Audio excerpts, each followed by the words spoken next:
nos acompañan en este panel y conversatorio para mostrarnos su visión del país y del papel que la mujer representa en estos tiempos tan complejos. Nuestros agradecimientos a ellas por compartirnos sus visiones acerca del papel de la mujer en el desarrollo de la historia colombiana y sus aportes en la construcción de futuro. Invitamos a las panelistas para que nos acompañen en el estrado principal. Doctora Victoria Peralta Figueroa.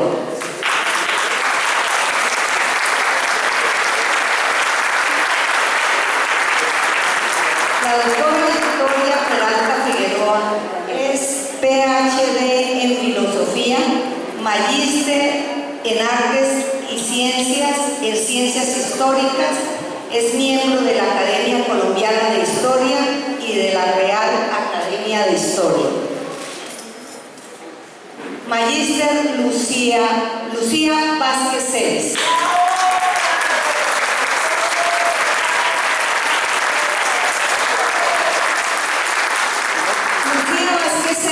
Es socorrana, magíster en Ecología, experta en cooperación internacional y en desarrollo territorial, con énfasis en derechos colectivos sobre la biodiversidad y en evaluación de proyectos. Es catedrática de las Universidades Pontificias Javeriana de Bogotá y Surcolombiana, entre otras. Lideresa Juana Alicia Ruiz Hernández.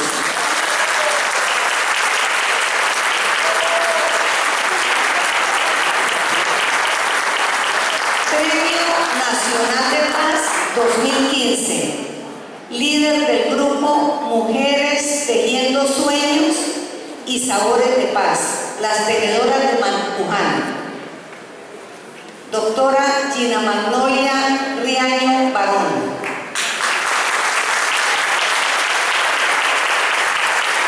La doctora Gina Magnolia Riaño Barón es secretaria general de la Organización Iberoamericana de Seguridad Social, abogada, especialista en seguridad social y derecho administrativo, exministra de Trabajo y Seguridad Social.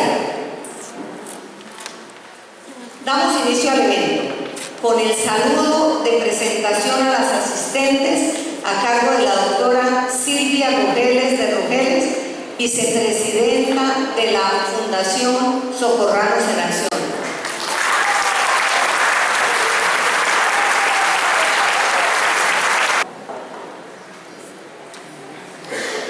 Permítanme que los salude a todos como socorranos, porque hoy todos somos socorranos.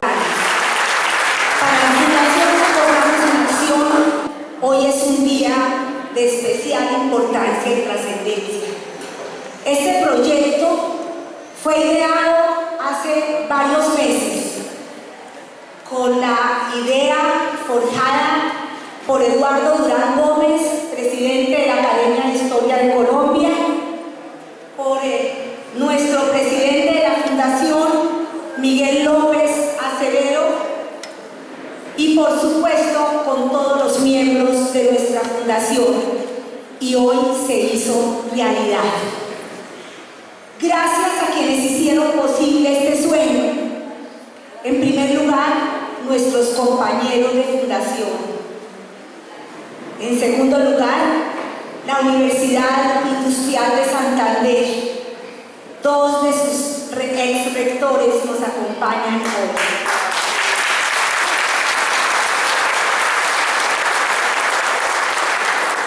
Por supuesto, a las lideresas que hoy nos acompañan, quienes no dudaron en aceptar esta invitación en forma generosa para enaltecer este panel con sus conocimientos. Y por supuesto, a todos los que se unieron con su patrocinio. Desde que nacimos en esta tierra, nos han enseñado a sentirnos orgullosos de nuestros ancestros. Los socorranos nos sentimos herederos de la valentía que sembraron las primeras semillas para que nuestra patria fuera independiente.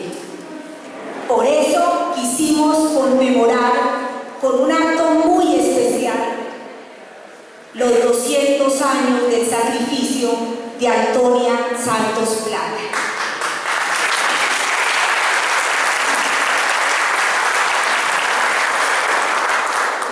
Hoy, hace 200 años, pensemos en eso, ella estaba confinada en las mazmorras realistas, ubicadas en donde está la Casa de la Cultura, y esperaba el amanecer del 28 para ser fusilada en la plaza principal por haber entregado su vida a la causa libertaria.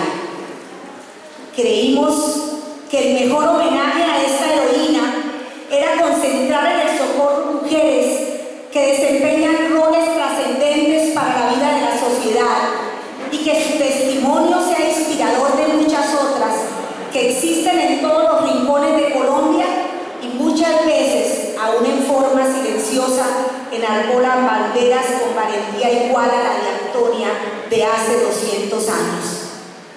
El objetivo específico de este foro, ideado por la Fundación, es que a partir de un análisis crítico de los logros alcanzados por la mujer en los últimos años, medidos en términos de dignidad, equidad y liderazgo, hagamos valoración de la real condición del género desde su reconocimiento individual, su rol en los núcleos familiar, socioeconómico y político, y así proponer y proclamar desde el socorro el nuevo modelo participativo y protagónico que el escenario contemporáneo, mundial y nacional nos demanda.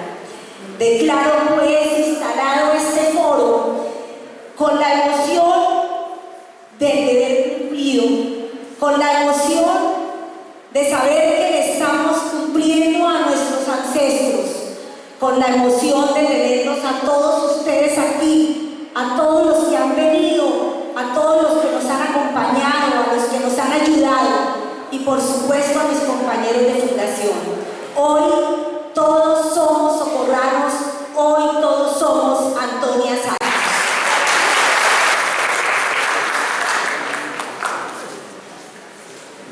Bueno, muchas gracias. Me honra estar aquí con ustedes. Una invitación muy preciada por mí y sobre todo para hablar de Antonia Santos. Mi trabajo lo titulé Las heroínas en tiempos ilustrados, del valor a la razón crítica. Mi objetivo con este trabajo es un poco definir el momento histórico en que Antonia Santos luchó por la independencia de Colombia, pero traerlo al presente a través de la evolución de la teoría crítica, de la filosofía de la razón, y ver cómo hoy las nuevas heroínas debemos estar actuando, digamos, en relación con lo que hizo Antonia Santos, la forma como ella luchó y cómo debemos nosotros hoy, mujeres y hombres, enfrentar los nuevos retos de cambio, que afortunadamente estamos consolidando la paz. Entonces esa paz tiene que, y los adelantos, la lucha por comunicarnos unos con otros, tiene que cambiar de estrategia. Entonces, esta exposición sobre heroínas en la época de la razón emancipadora tiene dos objetivos principales. Razón emancipadora es la forma como Antonia Santos luchó de una forma valerosa y simplemente con los torrentes del momento.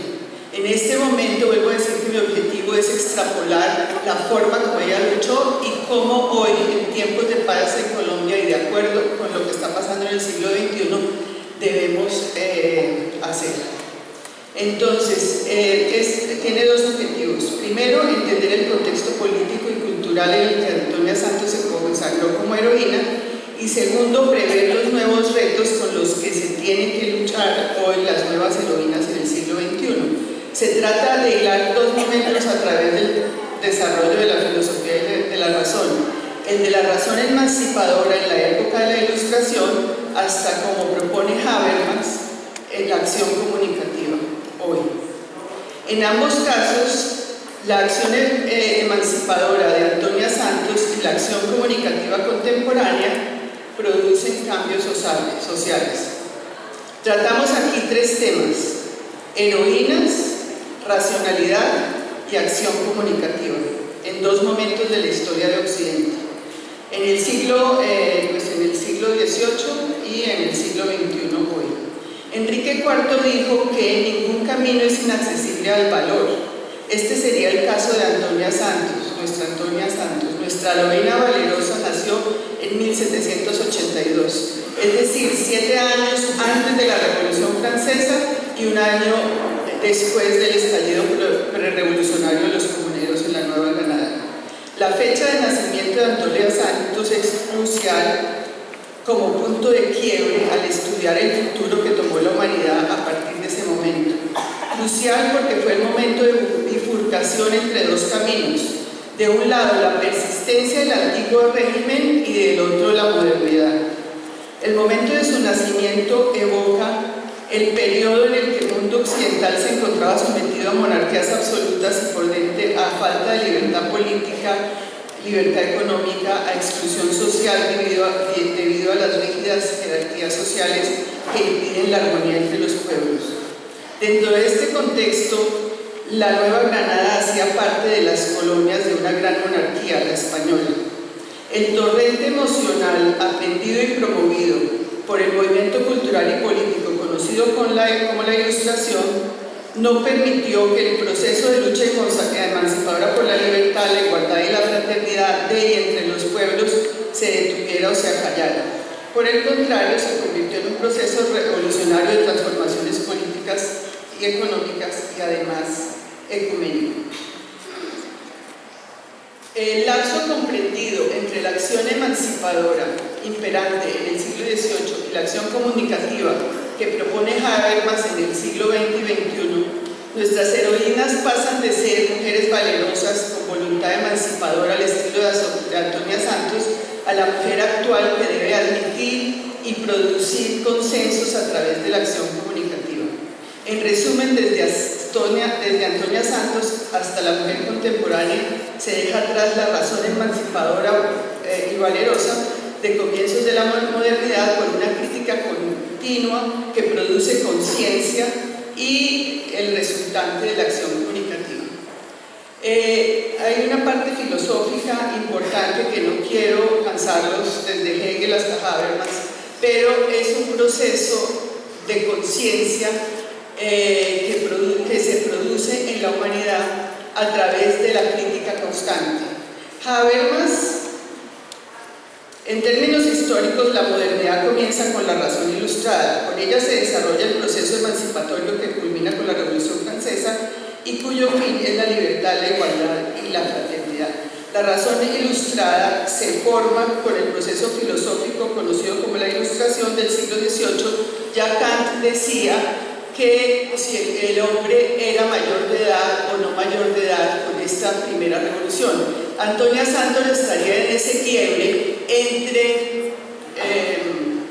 entre un hombre de menor edad, según Kant, a un hombre que ya es mayor de edad porque sabe decidir sobre su destino a través de una política y un Estado modernos, o sea, con división de poderes y luchando por la igualdad, la fraternidad y la libertad.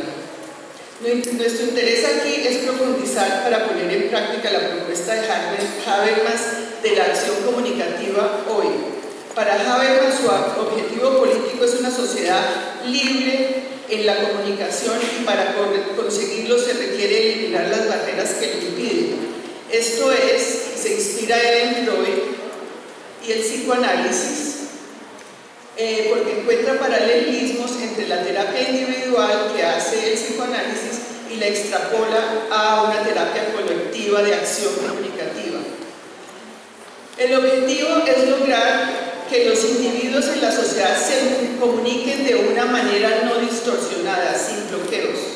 En el psicoanálisis, el terapeuta ayuda a levantar los bloqueos expresados en el discurso libre del paciente.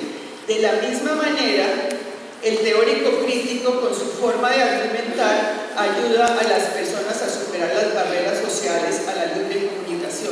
Así hay una analogía entre el psicoanálisis y la teoría crítica. ¿Qué quiere decir esto? Que yo personalmente considero que uno de los grandes problemas que tiene Colombia son las burbujas en que viven grupos sociales que no se comunican unos con otros, y que si las burbujas se rompen es solamente gracias y por la comunicación, y que tenemos que encontrar maneras de comunicarnos entre las diferentes comunidades, entre las razas, entre las clases sociales, entre los géneros, entre los partidos políticos. La exclusión que existe entre de los grupos emburbujados, como yo los conozco, que evitan que entre gente nueva, que rechazan el diálogo con quien consideran que no es del partido político, que no es del mismo sector social, que no es del mismo colegio, que no es de la misma ciudad, etc. Y eso ocurre no solamente de arriba hacia abajo, sino de abajo hacia arriba. Si no rompemos esas burbujas en todos los sectores a través de la comunicación, la paz será temporal. Entonces, Antonia Santos nació en el momento y lugar adecuado para participar en la ola modernizante, que es el Socorro, lugar que nos reúne hoy. Había participado en la lucha reivindicativa en contra del antiguo régimen colonial español. El Socorro había ya antes luchado por la libertad, la fraternidad en la Nueva Granada. Esas luchas de ese momento ya no se pueden repetir y no se van a repetir. ¿Por qué? Se prevé que las nuevas guerras mundiales ya no van a ser con armas, sino van a ser destruyendo la tecnología. ¿Por qué tiene miedo el presidente de Estados Unidos de dejar ingresar a los chinos con la tecnología 5G? Porque esa tecnología de espionaje puede hacer que una ciudad colapse con los semáforos, con los computadores, con la electricidad, porque todo va a ser tecnología. ¿Qué quiere decir eso? Que Colombia tiene que salir de la pelea irracional del estilo de Antonia Santos y empezar a comunicarse entre sí para que la burbuja se rompa y podamos todos compartir una comunidad que no existe. Existen microcomunidades, excluyentes unas de las otras. Entonces, Habermas propone romperlo. Yo no he visto muchos ejemplos. Sé que se ha logrado, digamos, la teoría del consenso, que él también promueve con la acción comunicativa, que es llegar a un consenso en una comunidad para tomar decisiones, cosa que ha complicado bastante la democracia, pero eso se ha logrado. Pero la terapia, extrapolar la terapia psicoanalítica a la terapia social, pienso yo, o no conozco datos que se hayan propuesto. Entonces, la acción comunicativa libre que concluye en una acción a posteriori producida por el consenso, hoy aquí en el Socorro debemos proponer esas terapias colectivas con temas de última generación. Esto nos permitirá ampliar la lucha moderna desprendiéndonos de la emancipación per se, de la pelea per se, pasando a la cultura crítica. Las estructuras de acción comunicativa orientadas a un acuerdo colectivo se vuelven cada vez más efectivas cuando en la reproducción cultural, como en la interacción social y en la formación de la personalidad. Quiero proponer algunos temas que podrían, digamos, ser acogidos para comenzar con las terapias colectivas y romper, vuelvo y digo, las burbujas que hay entre las comunidades, la gente de la ciudad, los capitalistas, los proletarios, y tratar de que haya comunicación y no importan las diferencias. Tengo algunas ideas que el mundo de hoy, los historiadores, los sociólogos, deben dar el paso para luchar. Primero, los estudios sobre el linaje y las genealogías en el siglo XXI. implica que los historiadores piensen en una nueva forma de hacer las genealogías. ¿Por qué? Porque las nuevas familias aceptadas, informadas y censadas en Colombia implica que el 40% de los hogares dependen de mujeres cabeza de familia, muchas veces madres solteras.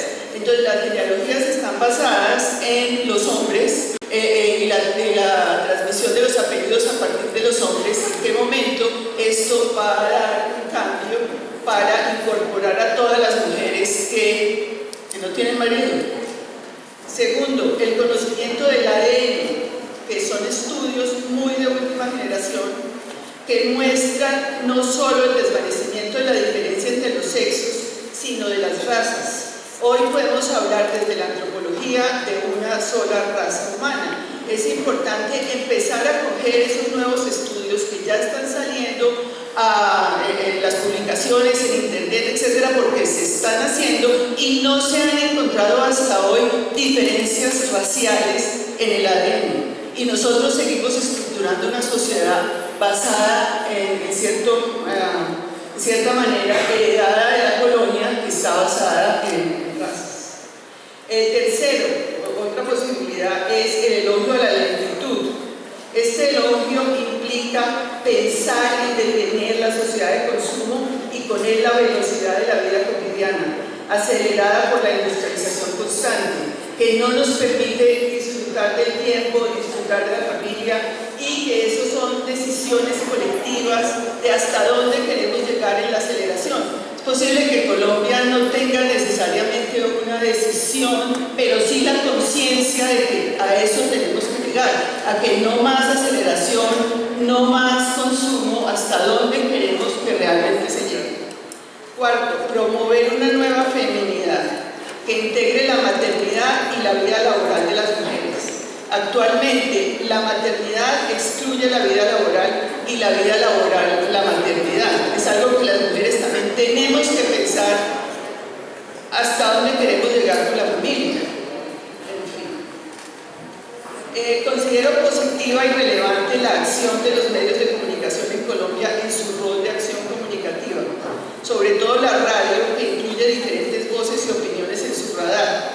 Si bien los periodistas juegan un rol de teóricos críticos en el proceso de intervenir opiniones colectivas sobre temas de actualidad, su rol es limitado en razón de las presiones que sufren desde diferentes ángulos, como la pauta publicitaria, las influencias políticas o las presiones económicas de los medios, etc., lo cual impide que los bloqueos pertinentes al discurso sean liberados realmente.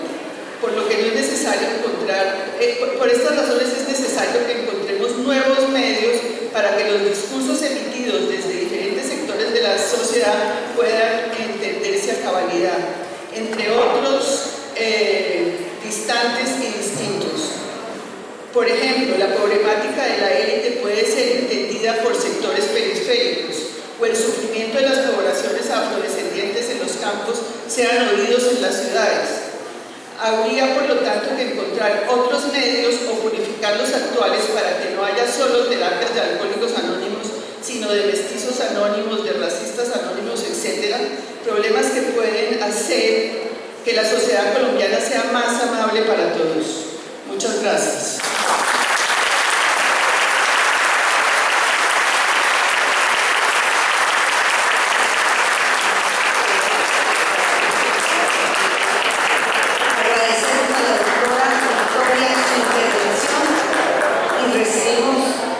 A la doctora Lucía Vázquez Celis.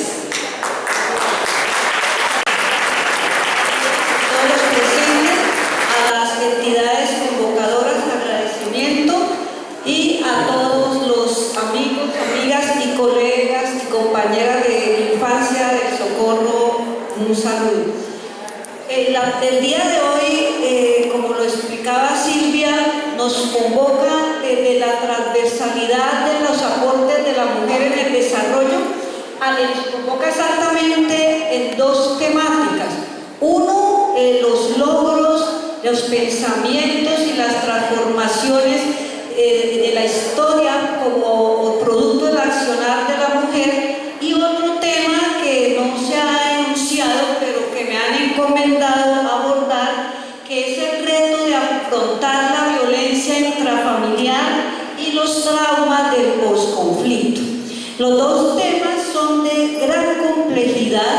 Por lo tanto, lo voy a abordar muy a grosso modo, vuelvo y repito, por su complejidad y por la limitación del tiempo. Quiero, antes de iniciar ya invitarlos a todas y a todos a que desde el corazón y desde la mente vayamos a encontrarnos con la mujer, una mujer que no lucha contra el hombre, sino una mujer que invita al hombre y a la sociedad a construir alternativas de equidad de oportunidades para hombres y para mujeres. Y en esa perspectiva, entonces tenemos que encontrar a la mujer en dos escenarios: en el escenario privado, pero también en el escenario público, mirarla y rebuscarla en la historia. Pero también es importante que miremos el rol de la mujer como individuo, como sujeto social que es capaz de enfrentar algunos contextos que dificultan su accionar individual, pero que también como ser social es capaz de interpretar los aportes que movimientos sociales de las mujeres, pero de otros sectores sociales hacen, y es capaz de en esos contextos de ser contundente, invitar y transformar la sociedad.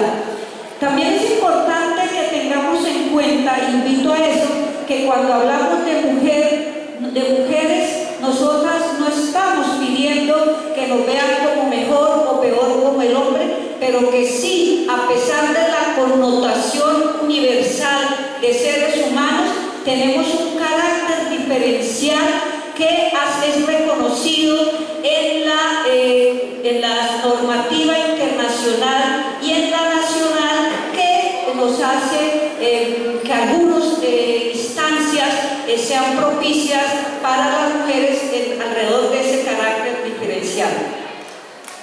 También considero que es importante, cuando veamos los aportes de la mujer, como lo dicen varios historiadores, es necesario revisar los discursos historiográficos oficiales en lo que respecta a las mujeres, y es necesario reescribir y reinterpretar su participación como sujeto histórico y político y como agente de cambio, porque el rol de las mujeres en la historia como lideresas públicas y como potenciadoras del desarrollo del país fue por mucho tiempo invisibilizado o relegado a un segundo lugar, porque muchas veces y en grandes momentos de la historia, como ahora lo veremos, quisieron que solo quedáramos en casa. No es que reneguemos de estar en la casa, sino que nosotros pensamos que estamos en la casa, pero estamos también en el espacio público apoyando la construcción de un país en el que quepamos todas. Con esas prerrogativas que he enunciado, los invito a que hagamos un viaje muy rápido de la mujer en la independencia, en la república, en la democracia, un viaje que es de minutos, pero que quiero que lo iniciemos.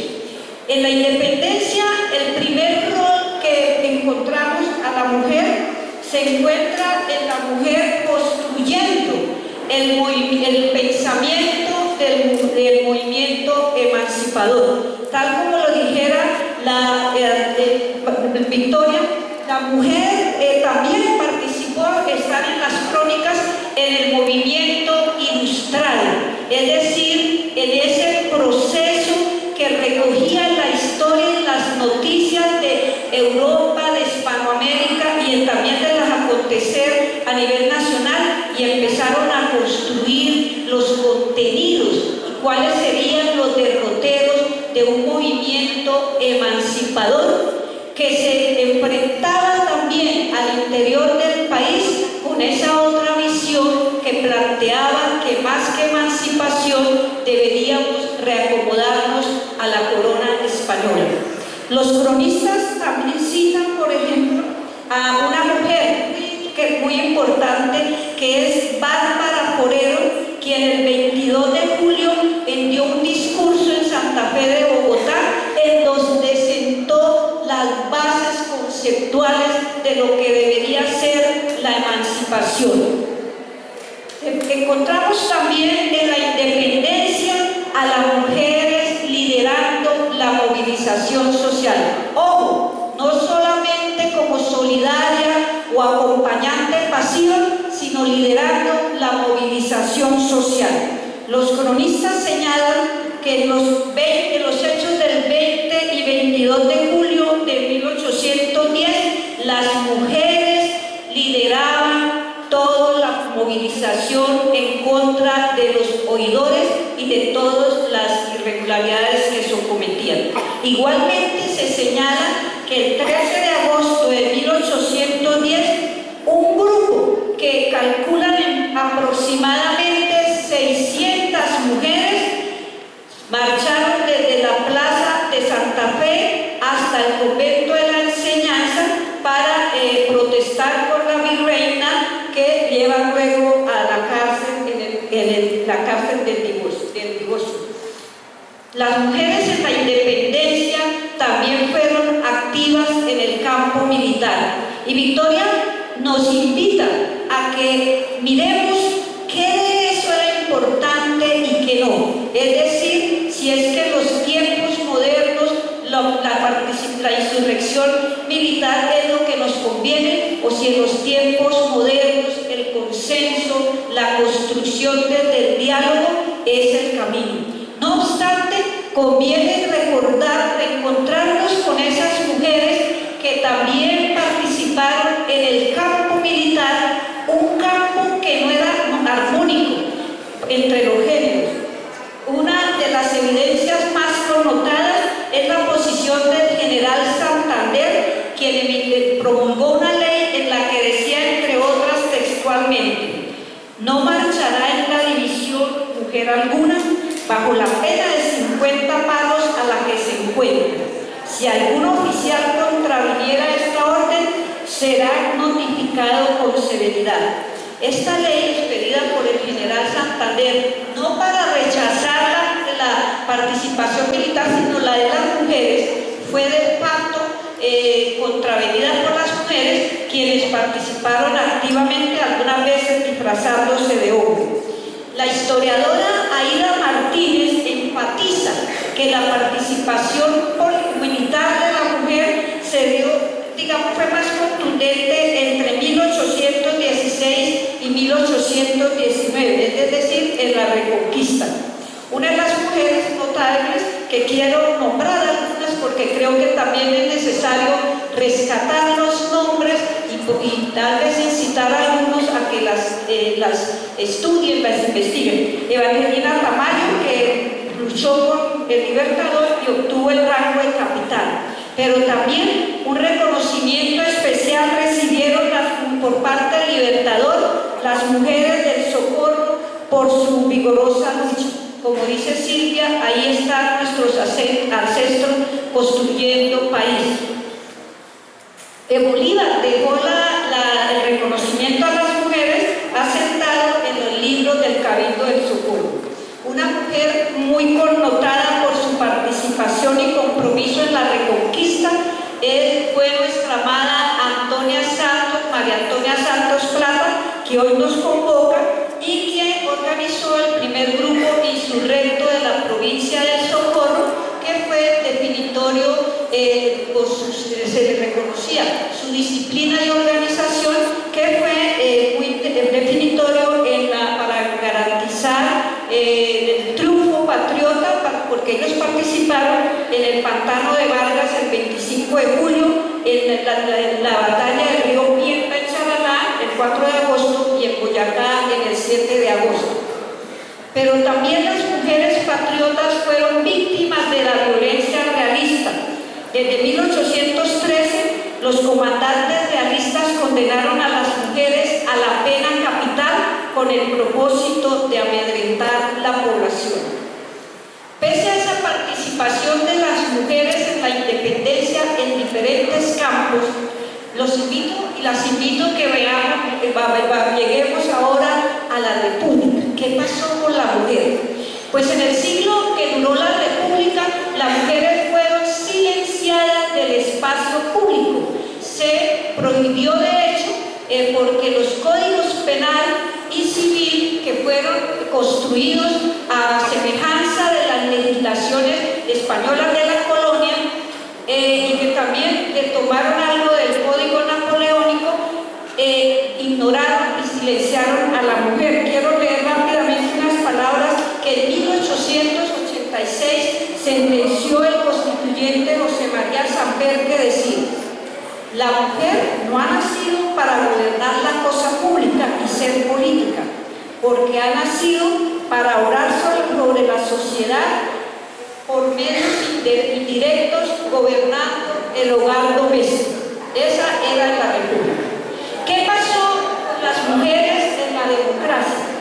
Las primeras democracias modernas en Colombia prohibieron la presencia de las mujeres, no solamente, decir no participen, sino que prohibieron explícitamente la participación de las mujeres en las urnas, en los partidos políticos y en todos aquellos espacios de lo público, porque en el nacimiento, en las primeras democracias, lo público era prerrogativa solo de lo masculino.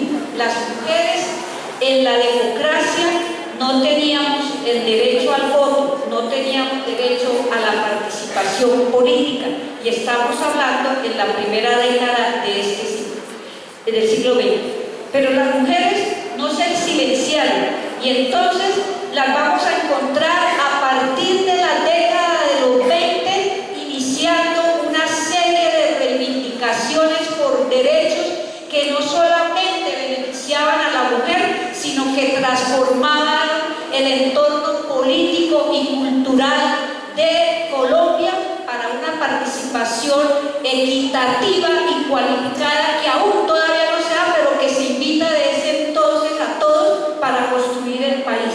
Las mujeres en los años 20 dieron, a raíz de la primera huelga exitosa en la rama de textiles, logran la jornada laboral de 9 horas en ese entonces, que convenía a todos. Logran el aumento salarial de 40% y logran algo que ahora se diluye, era la expulsión de los capataces que acosaban sexualmente a las mujeres. Luego las mujeres, como habían sido negadas su participación y eran consideradas esclavas porque no podíamos decidir sobre nuestros bienes, en 1932 logran que se apruebe la ley 28 o de capitulaciones matrimoniales, que les otorgaba a las mujeres, y que desde ese entonces lo gozamos nosotras, el derecho de disponer libremente de nuestros bienes, de contraer deudas, de realizar otras transacciones financieras y comparecer por sí mismas ante la justicia. Eso que nosotros hoy gozamos se lo debemos a la lucha de muchas mujeres.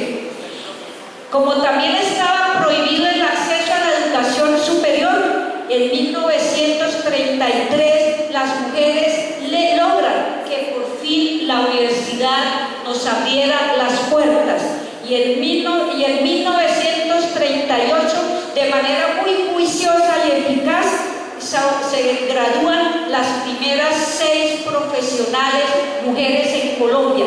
Incito a los estudiantes de esta universidad y al que quiera que investiguemos la vida de esas 6 mujeres que fueron nuestras primeras profesionales. Pero las mujeres también tuvieron que luchar por la transformación en el Código Penal, logrando que en 1936 se aboliera el derecho de los hombres a darle muerte a la mujer por infidelidad, mientras que a los hombres podían ser infieles y no les pasaba nada. Se logra entonces abolir ese derecho de los hombres.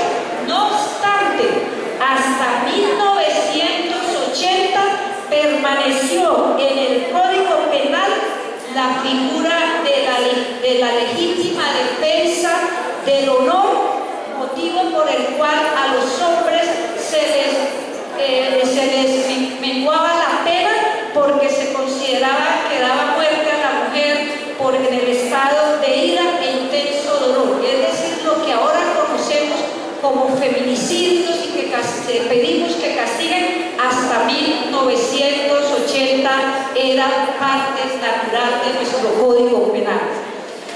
Acuérdense que dijimos que empezó la democracia prohibiendo también que nosotras las mujeres participáramos en los cargos públicos, y fue en 1936 en el gobierno de Alfonso López Pumarejo que por fin se nos declara que tenemos el derecho de participar en los cargos públicos, pero paradójicamente aún no éramos ciudadanos, no teníamos derecho al voto. Solo hasta 1954, bajo el gobierno del general Gustavo Rojas Pinilla, de tanto luchar conseguimos el derecho al voto después de 11 proyectos de ley. Pero solo lo pudimos ejercer en 1957 para votar por el plebiscito del Frente Nacional. El inicio de la década de 70 fue el punto de partida de un nuevo ciclo de movilizaciones de las mujeres que avanza en los 80 y se fortalece en los 90 hasta el día de hoy, y porque las mujeres hemos decidido incursionar en todos los espacios, no como una acción vengativa, sino como una acción de compromiso para ir hombres y mujeres juntos contra la dignidad humana, y por eso la violencia intrafamiliar, como en todos los contextos, es un problema de política pública, y es importante que se reconozca así, porque entonces podemos buscar soluciones integrales y que si requieren recursos se puede invertir, porque la debemos afrontar como política pública. Es necesario seguir formando profesionales con sensibilidad que participen como representantes de la víctima. Es necesario continuar con el proceso de formación de profesionales, jueces, comisarios de familia en el tema, para garantizar una justicia material que proteja a las mujeres de todo tipo de violencia, investigue, sancione y evite la impunidad. Pero es fundamental que el Ministerio de Educación y todas las instancias educativas nos esforcemos por formar nuevos colombianos que desde ciclos básicos escolares desarrollen una sensibilidad hacia la igualdad y el respeto de los derechos humanos con perspectiva de género, donde la escuela sea el primer peldaño hacia la prevención integral de la no violencia. ¿Y cómo afrontar entonces los traumas dejados por esa violencia social que aún persiste y que muchos consideramos como legítima, que viene desde esa violencia intrafamiliar? En numerosos estudios concuerdan en decir que la experiencia de las víctimas de más de 5 décadas en Colombia ha arrojado una verdad ineludible. El paso de la guerra por el territorio causó afectaciones muy fuertes en una población muy importante de colombianos y colombianas, pero las afectaciones fueron particulares y diferenciadas en el caso de la mujer con respecto a los hombres, pero también, sin embargo, la afectación dentro de ese universo de mujeres víctimas tampoco se sintió de igual manera. ¿Por qué? Porque hubo particularidades de la violencia en razón del territorio y del grupo étnico y de la clase social. Y así, por ejemplo, en el caso de los grupos étnicos, para las mujeres de grupos afroindígenas, la violencia es muy tenaz, porque el desplazamiento de su territorio es un problema difícil de afrontar por esa territorialidad y esa identidad cultural que es vital para ellos. El Comité Internacional de la Cruz Roja ha llamado la las secuelas de la violencia y dice que son secuelas que pueden ser muy graves en la salud mental de las víctimas, y señala que como víctimas o como actores del conflicto armado, millones de colombianos han vivido los horrores de la guerra y sufren los estigmas de décadas de violencia que ha dejado al menos 260.000 muertos, 60.000 desaparecidos y casi 7 millones de desplazados, cuya cicatrización es uno de los desafíos que tenemos que asumir si realmente queremos ser un país en dignidad, un país que sea coherente con los nuevos tiempos de la democracia intercultural.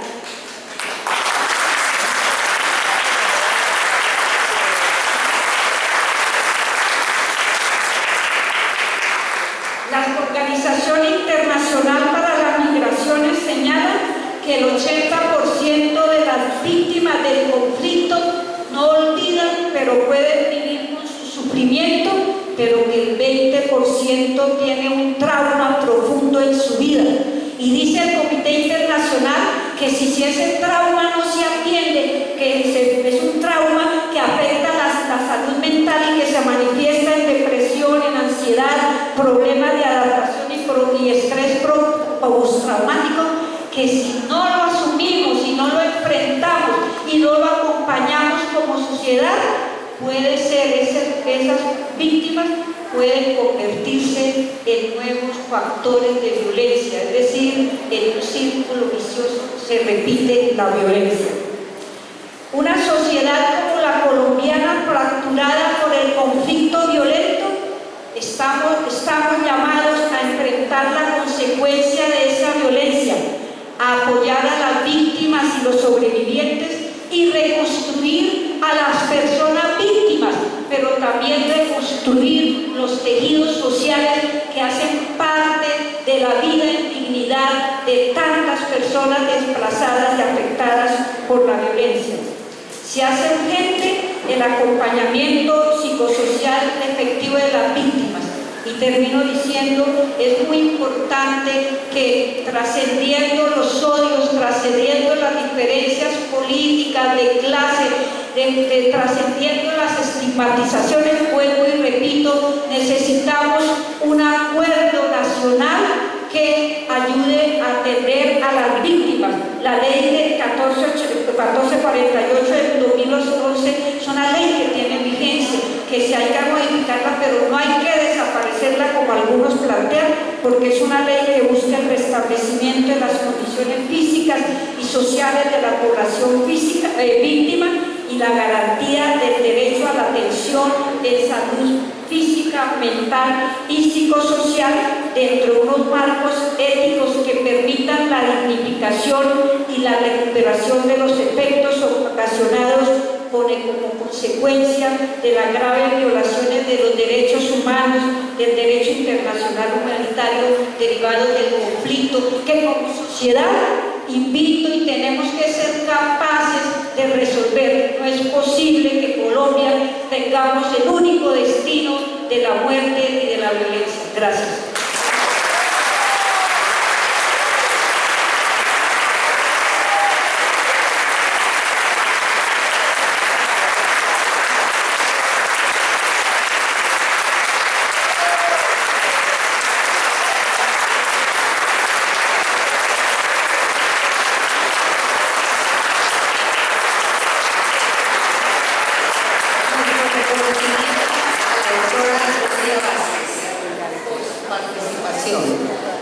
Ahora nos expresa su pensamiento la lideresa Juana Alicia Ruiz Hernández.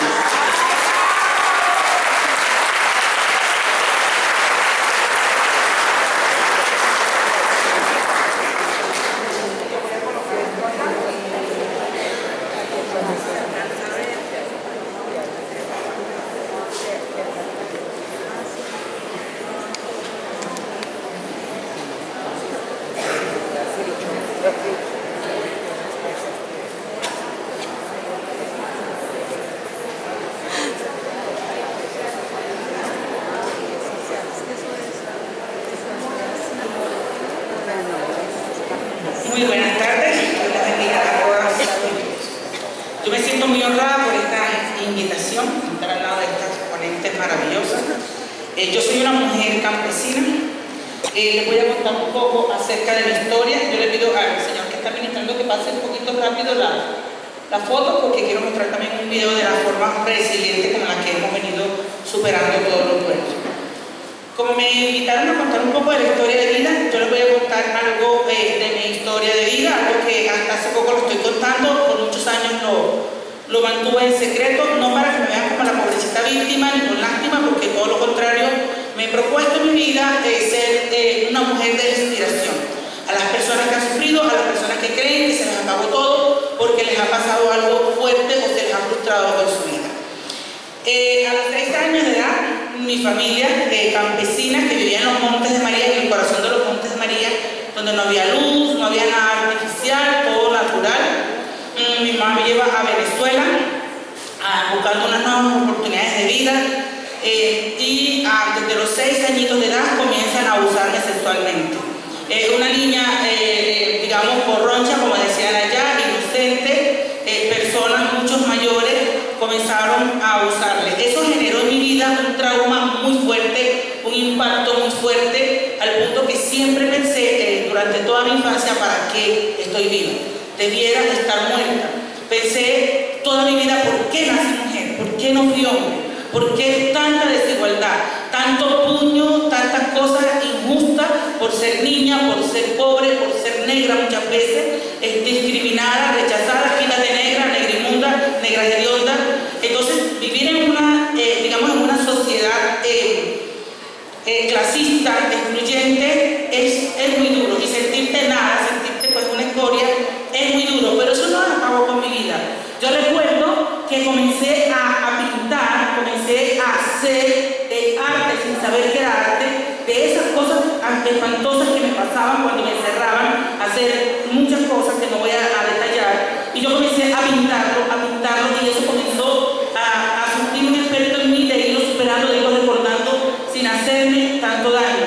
Cuando yo tenía 9 años, vuelvo a Colombia y estoy recibiendo clases, porque estaba bloqueado, porque las clases que nos daban allá era fuerza de golpes y yo no podía aprender a leer tan fácilmente.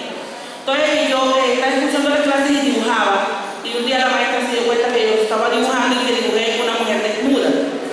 Yo dibujaba una mujer desnuda que ponía su seno, su parte pública, y después encima le ponía la ropa. Entonces la maestra le dijo a mi mamá: mira, esta niña está enferma mentalmente, me hace daño a los demás seguramente, que sabe que le habrá pasado. Yo no le he dicho a mi mamá lo que le había pasado, nadie sabía. Y me gustaría que le prohíbas pintar porque está enferma mentalmente, seguro lo estaba, pero yo siento que yo soy una niña muy sana y eso al contrario me iba ayudando a superar ese vuelo. Mi mamá me dijo: como vuelvas a dibujar, te mato. Entonces yo no pude dibujar y el dibujo para mí apenas era una terapia sin saberlo. Al pasar los tiempos, mi comunidad el 11 de marzo del año 2000 fue desplazada en su totalidad. Ese día el bloque paramilitar de los Montes de María desplazó la comunidad, no sin antes abusar sexualmente de algunas mujeres y masacrar en la vereda vecina a 13 campesinos a fuerza de garrotes.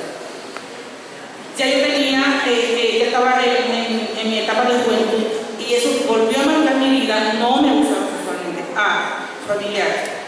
Y pensé, ¿por qué se sigue replicando este tipo de violencia? ¿Por qué los hombres, muchos hombres, toman el cuerpo de la mujer como un botín de guerra para lastimar quizás a la otra persona y para bajarnos también la autoestima a nosotros? Entonces creo que a partir de eso, mi vida en la universidad fue normal. Acababa de graduarme en una universidad pública. Creo que a partir de eso decidí ser mujer lideresa, ponerme al frente y no seguir callando. Creo que a partir de ese momento decidí decirle a las mujeres: unámonos y trabajemos por tantas injusticias que pasan y tanta desigualdad que hay. La guerra marca de una manera desproporcional y diferencial a otras mujeres. Las mujeres somos marcadas totalmente distintas que el hombre. Si de pronto aquí llegaran y abusaran sexualmente de las personas que están aquí, decidieran abusar sexualmente, no escogerían a los hombres, escogerían a las mujeres, escogerían a las más jóvenes seguramente, escogerían a algunas niñas, porque hay gente enferma, y lo decía Lucía. En el conflicto armado han pasado muchas cosas, y creo que casualmente, habiendo tantas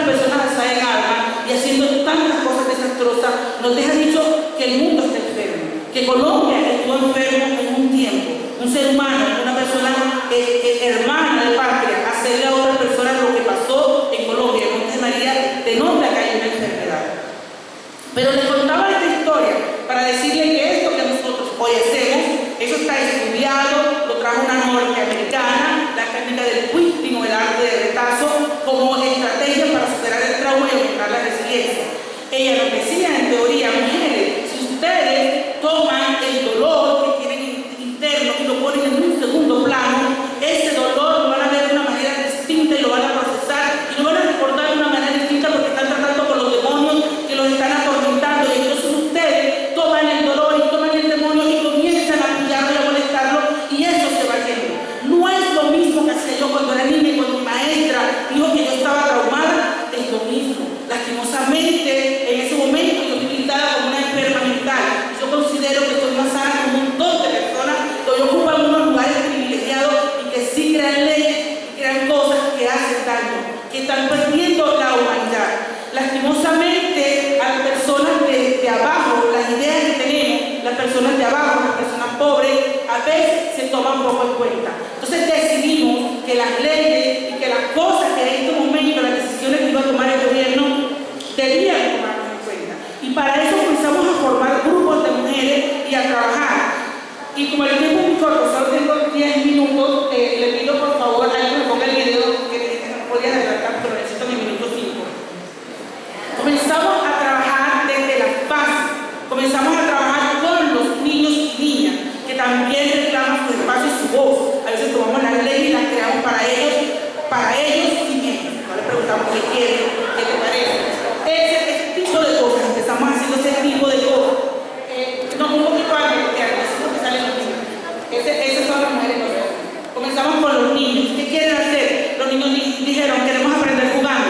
Juguemos. Y no tenemos que traer un computador ni una tablet. Vamos a jugar con nuestros juegos y rotas tradicionales.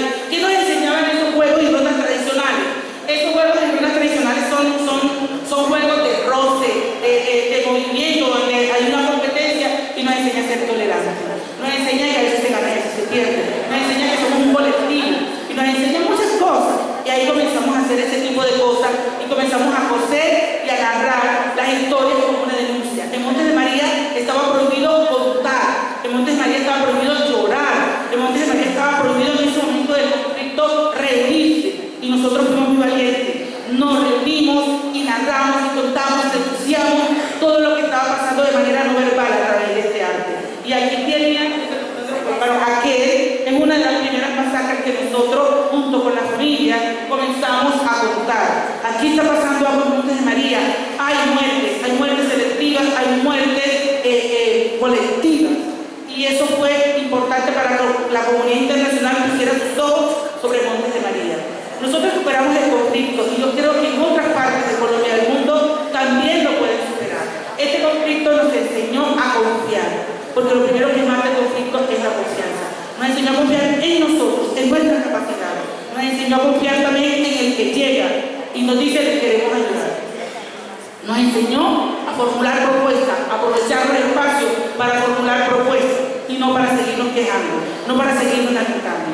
Yo no lamento lo que me ha pasado, lo que intento es que no siga pasando, no se siga replicando en ninguna otra población, en ningún otro niño y niña de Colombia ni en el mundo. Y para eso hay que contarlo, no para que nos miren con lágrimas y niña la pobrecita que te ponen, no, es porque sepan que en Colombia, según el Instituto de Bienestar Familiar, el 85% de los abusos sexuales vienen de la familia, no vienen desde afuera, no vienen de un extraño, vienen de la familia y hay que estar alerta con los niños y niñas, desde las escuelas y desde todos los puntos donde estemos trabajando con niños y niñas.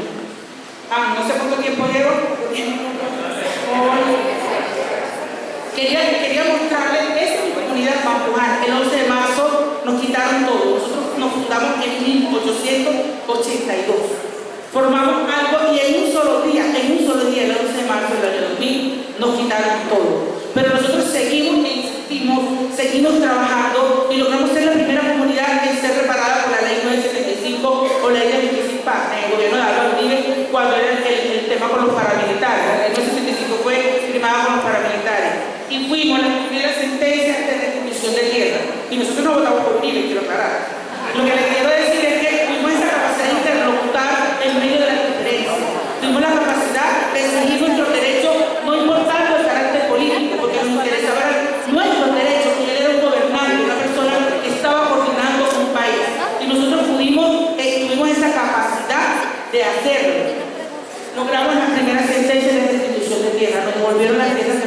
quitado.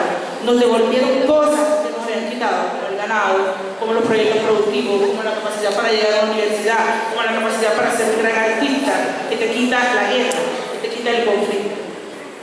Y finalmente, en el 2015, por haber involucrado en nuestros proyectos a hombres, niños, mujeres, y ser la primera comunidad en decidir perdonar públicamente a los agresores o victimarios, en este caso los AUC, nos otorgaron el Premio Nacional de Paz.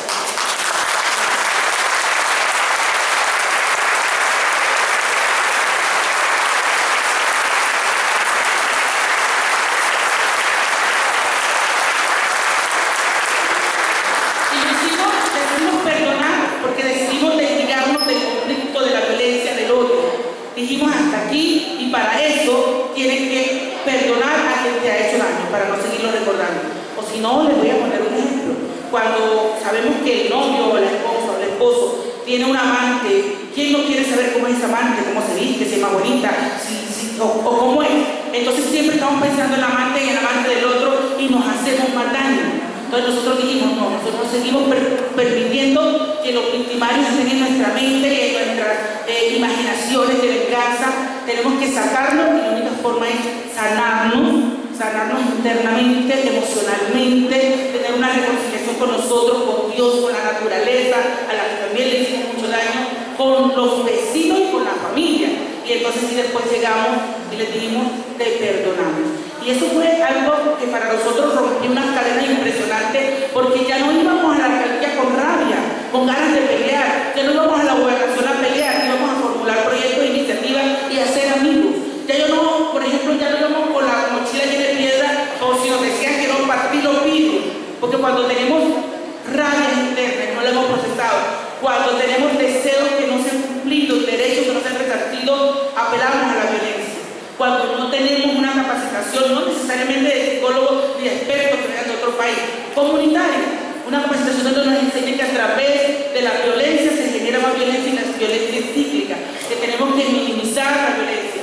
Ya nos íbamos con varias gallinas, ya nos íbamos con un detalle, y llevábamos el detalle y resulta que eso surgía un efecto, no la monería, al contrario, porque dice que la mansa palabra aplaca la ira, eso lo dice la Biblia, y la palabra áspera hace subir el furor. Aprendimos, la vida nos enseñó y llevábamos, mire, Señor, le traemos esta gallina que criamos en el patio, cosas que anhelamos seguir haciendo. Esto era lo que yo hacía antes del conflicto, mire esto, mire lo otro. Ahora yo quiero procesar esa gallina, no solamente quiero vender la gallina, quiero hacer embutidos de gallina, quiero vender barras de gallina, quiero hacer cosas especiales para el evento. Y es un proyecto que tenemos para mujeres. Entonces nos decíamos, bueno, entonces ven acá, vamos a formularlo, ya cambia los años. Y poco a poco fuimos generando una cultura ya de paz, una cultura de tranquilidad, y en este momento estos tapices ya no son de dolor, ya no son de lágrimas, ya no son de sangre, son tapices donde hay alegría,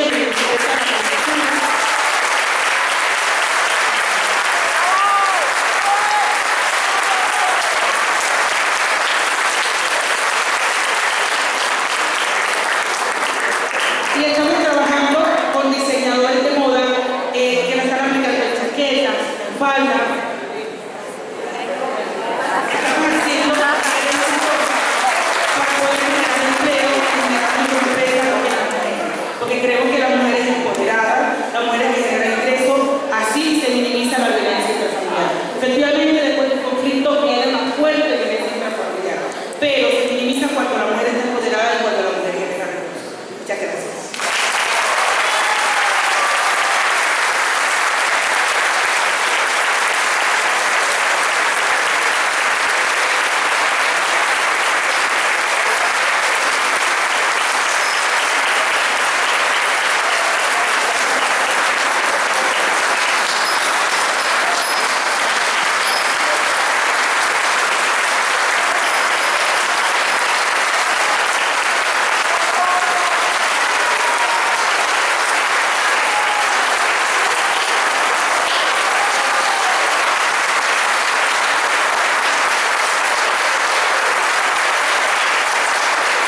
Fundación Socorranos en Acción, a la Universidad Luis, a la Academia de Historia, esta invitación para participar en este interesante foro. La verdad, lo que hace la Fundación Socorranos en Acción es un gran esfuerzo y está contribuyendo con estos espacios de foros, de debate, de análisis, de aportes al cumplimiento de la Agenda 2030. Estamos todos comprometidos con los objetivos de desarrollo sostenible, esos 17 objetivos, esa agenda que se suscribió en el 2015 y que apenas nos quedan 11 años para cumplir los objetivos de desarrollo sostenible, 169 metas, y uno de esos objetivos tiene que ver con la igualdad entre hombres y mujeres. Pero cuando digo que espacios como este contribuyen al logro de esas metas y de esos objetivos, es porque hay un objetivo, el último, el 17, que tiene que ver con el partenariado, porque la Agenda 2030 no solamente es responsabilidad de los gobiernos, sino también de la sociedad civil, de los actores sociales. Es una agenda, es la única narrativa común que hoy une al mundo. Hay una crisis del multilateralismo, pero la Agenda 2030 es una narrativa común en los más de 180 estados. Así que es una gran labor que está haciendo la Fundación Socorranos en Acción con este aporte, esta participación para poner sobre la mesa unos temas de tanta importancia. La Agenda 2030, en resumen, es trabajar por las 5 P's, por las personas, por la paz, por la prosperidad, por el planeta y por el partenariado. Y ustedes están contribuyendo desde la fundación a ese logro de la Agenda 2030. Así que felicitaciones y muchas gracias.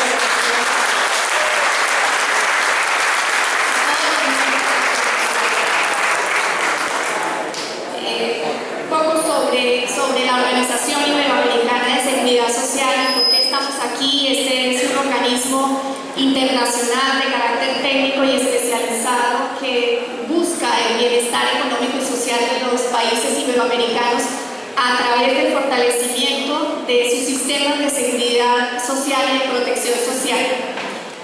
Y hemos incorporado a las líneas de acción de la organización que tienen que ver con el trabajo por los migrantes. Este organismo lleva el único instrumento internacional que es común en todos los 22 estados iberoamericanos. La organización la conforman los 22 gobiernos de la Comunidad Iberoamericana de Naciones y 150 instituciones que gestionan regímenes obligatorios y complementarios de seguridad social. Y llevamos un instrumento muy importante que es el Convenio Multilateral Iberoamericano de Seguridad Social, que garantiza la protección social de los trabajadores migrantes y sus familias para que no vean afectados sus derechos sociales por razón de la migración. El mundo es una historia de migraciones. Hoy hay más de 250 millones de personas migrantes y cada vez más se va a acentuar esta migración hasta por razones climáticas. De manera que llevamos este instrumento que es muy importante. Esperamos que Colombia lo ratifique. Está en proceso de ratificación del convenio. Se suscribió ya por Colombia, pero está en proceso de ratificación. Colombia tiene 5 millones de personas fuera del territorio nacional. Son migrantes que en algún momento retornarán al país y que como colombianos deberemos garantizar sus derechos en y fuera del territorio, porque las prestaciones deberían portarse, los derechos deberían poderse portar por las personas. Hemos incorporado dentro de nuestras líneas de acción la agenda de género. ¿Por qué? Porque las políticas relativas a la equidad de género se han constituido también en un área prioritaria para muchos organismos multilaterales y muchos organismos internacionales. La equidad de las mujeres es una parte fundamental en esa labor. No podemos cumplir con nuestro mandato constitutivo si no trabajamos para incorporar a las mujeres en este proceso. No solo suponen el 51% de la población, sino que son quienes más necesitan protección social. La importancia que otorga la OIS a esta temática está en consonancia con la relevancia que están adquiriendo las políticas de género en la región y que actualmente están marcadas, en primer lugar, por la agenda global, en la que se destacan la Agenda 2030 para el Desarrollo Sostenible y sus 17 objetivos. Asimismo, la Agenda Regional de Género, que viene dada por la Conferencia Regional sobre la Mujer, celebrada en Montevideo en el 2016, en la que, bajo la Organización de Naciones Unidas, en este marco se adoptó la Estrategia de Montevideo para la implementación de la Agenda Regional de Género en el marco del desarrollo sostenible hacia el 2030. Y precisamente está orientada a las pautas para coordinar la Agenda Regional de Género con los ODS, los Objetivos de Desarrollo Sostenible. Esta estrategia identifica 10 ejes para su implementación y posteriormente está siendo adaptados a la situación de cada país. Además, acordaron 74 medidas concretas de actuación. La estrategia identifica igualmente los nudos estructurales para la igualdad y que constituyen una síntesis de las prioridades de la agenda regional y de los retos que tenemos pendientes en la región en esta materia. Esos nudos estructurales son las desigualdades económicas y la persistencia de la pobreza en el marco de un crecimiento excluyente, los patrones culturales patriarcales, discriminatorios, violentos y el predominio de una cultura de privilegio, la división sexual del trabajo y la injusta organización social del cuidado. Finalmente, la concentración del poder y las relaciones jerárquicas en el ámbito público.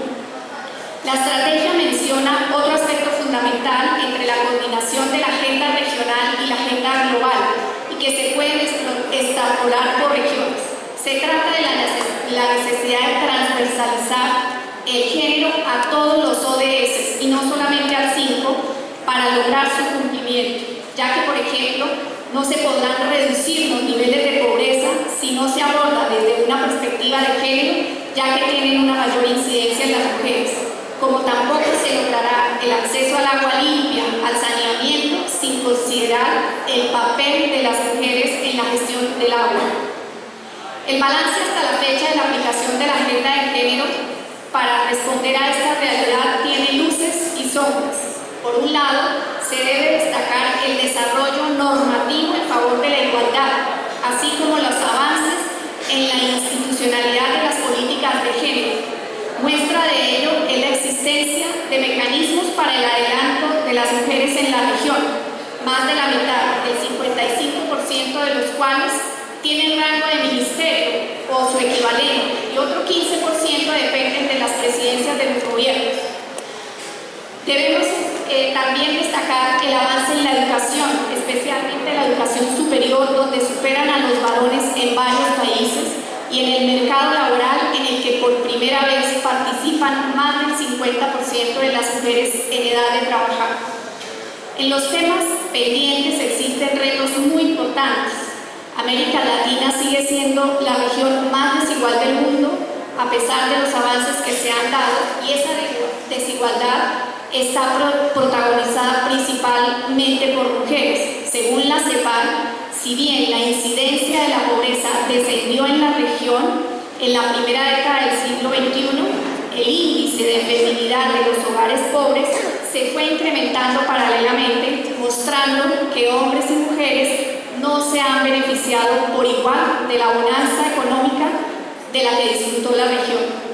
Ni tan siquiera los países que más han logrado disminuir la pobreza en este tiempo han podido reducir la concentración de mujeres en hogares pobres de la región, al tiempo que 1 de cada 3 mujeres carece de ingresos propios y 1 de cada 4 percibe un ingreso menor a un salario mínimo.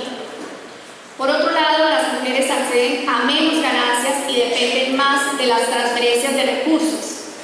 Esto estaría también relacionado con la brecha salarial por razón de género que se observa en América Latina y el Caribe, por la que las mujeres reciben el 83.9% del salario de los hombres, siendo esta diferencia mayor cuantos más años de estudio tienen. La participación de las mujeres en el mercado laboral es menor que la de los varones, y detrás de este hecho estaría el desigual reparto de las tareas domésticas y de cuidados. las cuales siguen estando a cargo mayoritariamente de las mujeres. Así, las mujeres trabajan más horas a la semana que los hombres, pero la mayor parte de este trabajo se realiza dentro de los hogares y no recibe ninguna remuneración.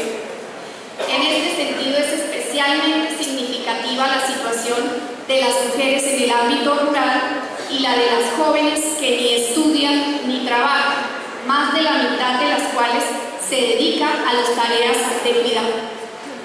Algunos de los países de la región han comenzado a valorar lo que supone el trabajo no remunerado de las mujeres para su economía, y esto se estima en 1/5 del Producto Interno Bruto, un aporte muy valioso para la economía, pero generalmente invisible.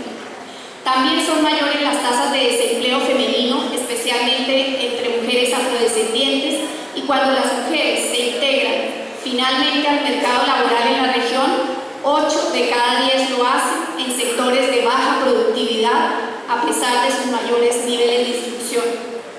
La maternidad adolescente, con un 13% de adolescentes madres, sigue siendo una de las grandes asignaturas pendientes de la región, con una especial incidencia en las zonas más pobres y en las comunidades indígenas, así como los matrimonios infantiles y precoces que determinan la falta de autonomía de la mujer desde edades muy tempranas. En lo que respecta a la discapacidad, y a pesar de la escasez de datos que hay en la región, se podría concluir que hay una mayor incidencia de discapacidad en las mujeres que se incrementa con la edad. La violencia hacia las mujeres es otra de las grandes lacras de la región. Como se ha recordado, el movimiento de origen latinoamericano, ni una menos, es la forma de extrema violencia, el feminicidio. Se calcula que unas 12 mujeres son asesinadas cada día en la región. A esto se debe sumar todas las formas de violencia que experimentan las mujeres, como el acoso sexual, el acoso callejero o en el transporte público.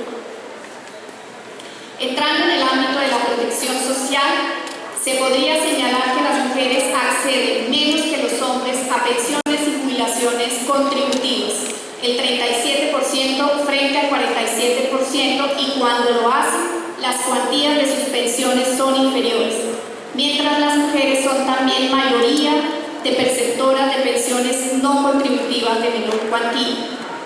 Por otro lado, las mujeres son las principales perceptoras de estas pensiones subsidiadas, es decir, pensiones que no corresponden a los aportes de la persona receptora. En algunos países se trata incluso de pensiones específicamente dirigidas a mujeres, como en el caso de las pensiones asistenciales para madres de 7 o más hijos en estado de vulnerabilidad social, que se otorgan en países como Argentina, o el bono por trabajo de la mujer que se asigna en Chile. Estos datos, sin duda, relacionados con el incremento de las mujeres en las situaciones de pobreza e indigencia en un contexto regional de reducción de la pobreza, y en que las mujeres de más de 60 años no cuentan con ingresos propios, llegan hasta el 27% en las zonas urbanas, pero al 30% en las zonas rurales. Son datos preocupantes, ya que en la actualidad se está considerando en la perspectiva futura el número de hombres y mujeres más o menos similar en Iberoamérica hasta los 65 años, pero a partir de esa edad el número de mujeres comienza a superar al de los hombres ampliamente, 56.6% mujeres frente a 43% de hombres, más aún teniendo en cuenta que las personas mayores de 80 años, grupo en el que las mujeres suponen un 62%, ya en la actualidad entre las personas pasan la edad de jubilación hay una amplia mayoría de mujeres. Además, en los próximos 35 años se espera que el número de personas mayores se multiplique por 3, superando el 20% de la población, con lo cual el número de mujeres en edad de jubilación será mucho mayor. Podría decirse que el fenómeno del envejecimiento demográfico tiene una marcada dimensión de género y es importante una adecuada preparación para esta realidad. Se podría apuntar 2 causas para esta desigualdad de las mujeres en cuanto a su acceso a los sistemas de protección social. Causas externas, es decir, las derivadas de la situación de las mujeres en el mercado laboral, y unas causas internas que son elementos de desigualdad propios de los sistemas de pensiones. En cuanto a las dificultades en el mercado de trabajo, contributivos en seguridad social en América Latina está ligada directamente a la participación en el mercado de trabajo, el aseguramiento y las cotizaciones acumuladas por la persona trabajadora.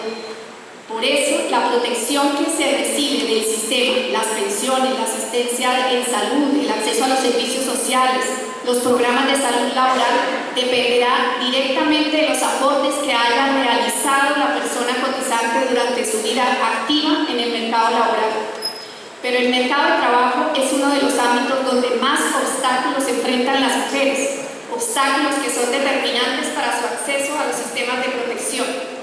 Estos obstáculos están determinados por los roles de género asentados en la sociedad. Estos roles determinan que las mujeres son las principales proveedoras de los cuidados en el entorno familiar, tanto de menores como de personas en situación de dependencia, y que su actividad en el mercado laboral es secundaria a sus responsabilidades familiares. Las consecuencias de esta convención social tan extendida, explícita e implícitamente, son múltiples. En primer lugar, hay menos mujeres que quieran o puedan participar en el mercado de trabajo, sobre todo por las dificultades de conciliar el trabajo remunerado con el trabajo doméstico. Así, las diferencias en las tasas de participación en actividad entre hombres y mujeres entre 15 y 65 años es más o menos de 25 puntos porcentuales. Y si bien esta brecha se ha reducido en los últimos años, se estima que en el 2020 esta diferencia seguirá superando los 20 puntos. En segundo lugar, la tasa de desempleo femenino supera la tasa de desempleo masculina en todos los países de la región. Conviene también señalar que la brecha en el desempleo entre hombres y mujeres se evidencia especialmente entre los jóvenes, donde la brecha de género es 3 veces mayor que la de desempleo general. Cabe mencionar la mayor participación femenina en empleos a tiempo parcial. Aquí las estadísticas nos señalan que como promedio en la región, el empleo parcial como porcentaje del empleo total de las mujeres es de 27%, mientras que en los varones es del 11%. Y la participación femenina supone en torno al 63%. En cuanto al número de trabajadoras autónomas que tienen asalariados a su cargo empleadoras, su número es apenas la mitad que el de los hombres empleadores. Si el porcentaje de empleadores sobre el empleo total de un país es del 5,2 para los hombres, tan solo llega al 2,6 para las mujeres. Por último, se observa un mayor número de trabajadoras familiares no asalariadas que ascienden al 5,8% del empleo global, frente al 2,8% del empleo masculino. En cuanto a las diferencias en los salarios entre hombres y mujeres, según la OIT, el salario medio de las mujeres es inferior al salario medio de los hombres en todos los casos. Parte de estas diferencias en los salarios se debe a la segregación horizontal y vertical del mercado de trabajo, es decir, la tendencia a emplear mujeres en sectores considerados como femeninos, educación, servicio doméstico, etc. Generalmente manuales de baja productividad que requieren menor cualificación y que están peor remunerados, y en niveles profesionales más bajos. La brecha salarial aumenta especialmente durante los años de procreación y de cuidado de los hijos, lo cual indica que la maternidad es penalizada con una pérdida salarial. Así se podría concluir que las mujeres, en términos generales, acumulan una menor densidad de cotización en su vida laboral activa en el mercado de trabajo, que se traduce en menores pensiones por edad cuando se retiran. Con respecto a este segundo foco de desigualdad de las mujeres en los sistemas de pensiones, los elementos propios de los sistemas que generan desigualdades para las mujeres, es importante señalar. Aunque la desigualdad de género existe tanto en los sistemas de reparto como en los sistemas de capitalización, los sistemas de reparto suelen ser más ventajosos para las mujeres, ya que conceden la pensión mínima con menos años de cotización y basan su fórmula de pensión en los últimos años de la vida laboral y usan tablas de mortalidad únicas para hombres y mujeres. En cambio, asimismo, en los sistemas de reparto se permite la solidaridad entre los asegurados, que beneficia a los más vulnerables, entre los que con frecuencia se encuentran las mujeres. El uso de tablas de mortalidad diferentes para hombres y mujeres, en los que al considerar la mayor longevidad de las mujeres, profesiones se ven reducidas. Y en cuanto a las diferencias en la edad para acceder a la pensión, se trata de un tema controvertido, aunque a primera vista pudiera parecer una ventaja para las mujeres, en realidad solo lo es para aquellas que hayan tenido una trayectoria profesional larga y con escasas interrupciones, es decir, una trayectoria similar a la que tendría un hombre. Para aquellas mujeres con periodos menores de cotización o con frecuentes interrupciones, que es el caso de numerosas mujeres, esta diferencia en la edad de jubilación es una desventaja, sobre todo cuando los periodos mínimos de cotización exigidos para acceder a una prestación no se reducen en la misma proporción. Y por último, la falta de reconocimiento de las tareas de cuidado que realizan las mujeres, la importante labor que realizan las mujeres encargándose de las tareas domésticas, del cuidado de los menores, de las personas en situación de dependencia y de las personas mayores, no es tenida en cuenta en los sistemas de protección. Una vez descritos estos problemas, es importante analizar posibles soluciones, comenzando por el ámbito de la conciliación y los cuidados, ya que es un problema subyacente a todos los demás analizados. Cabe recordar que la principal responsabilidad del cuidado de las tareas domésticas ha seguido recayendo en las mujeres a pesar de la progresiva incorporación al mercado de trabajo formal e informal y que de ello derivan sus interrupciones en la carrera profesional. La incorporación de las mujeres al mercado laboral no ha venido acompañando de una progresiva incorporación de los varones a las tareas domésticas o de cuidados, por lo que debemos fomentar la corresponsabilidad sobre las tareas de cuidado entre varones y mujeres. Igualmente, la conciliación del trabajo y la familia, tanto para hombres como para mujeres, debe considerarse una parte integral de las políticas de protección social de los estados y de la responsabilidad social de la empresa, ya que contribuyen a la igualdad de género tanto en la vida laboral como en la personal, además de contribuir a la economía actuando como estabilizante social y de creación de empresas. Asimismo, convendría seguir avanzando en la protección de la maternidad y de la paternidad, garantizando las licencias, la igualdad en las licencias, la prohibición del despido durante el embarazo y el tiempo de la lactancia. Un segundo grupo de propuestas están relacionadas con el papel de las mujeres en el mercado laboral, es decir, otorgándole algunas prestaciones que pueden ser de gran utilidad, como los permisos de paternidad retribuidos, que tiendan progresivamente a una mayor paridad con el permiso de maternidad. También modalidades de trabajo en transición con el empleo a tiempo parcial y empleo de jornada completa. Planes de igualdad, diversificación profesional de las mujeres para que cada vez más mujeres ingresen a sectores en el que están infrarrepresentadas para atender hacia la paridad en todos los sectores de trabajo y puede lograrse a través de la formación laboral y la capacitación profesional de las mujeres. Luego, medidas encaminadas a incrementar la cobertura, estrategias que tienen un impacto muy positivo en la equidad de género, ya que las mujeres son las más afectadas por las lagunas de cobertura. En este ámbito es importante establecer unas estrategias, por ejemplo, que buscan incrementar el número de personas ocupadas que cotizan, mientras que otras estrategias pretenden otorgar cobertura prestacional a personas que no hayan generado beneficios contributivos. Así, lograr la equidad entre hombres y mujeres en los sistemas de protección social es un camino largo que supondrá importantes cambios en los actuales sistemas, pero se trata de cambios que al fin y al cabo son necesarios para lograr que las mujeres, el 50% de la población, puedan competir en pie de igualdad.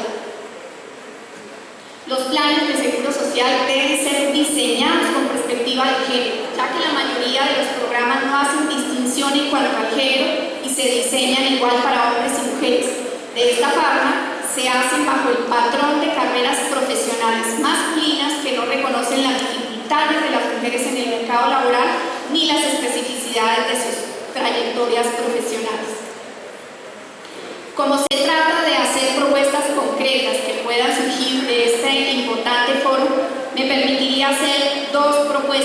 concretas que sé que la Vicepresidencia de la República estaría en muy buena sintonía de acoger y que tienen que ver con la creación de un Sistema Nacional de Cuidados y un reconocimiento en el sistema de seguridad social del trabajo no remunerado de las mujeres, que contribuiría a ampliar la cobertura y a lograr disminuir las desigualdades económicas de las mujeres y que muchos países de la región ya están haciendo. Así que puede ser una propuesta de la Fundación Socorranos en Acción y de este importante foro para presentar a la Vicepresidencia de la República. Muchísimas gracias.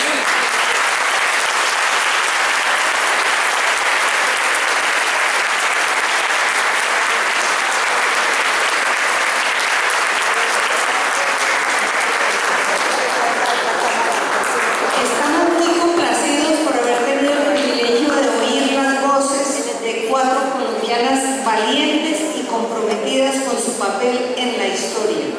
Los invitamos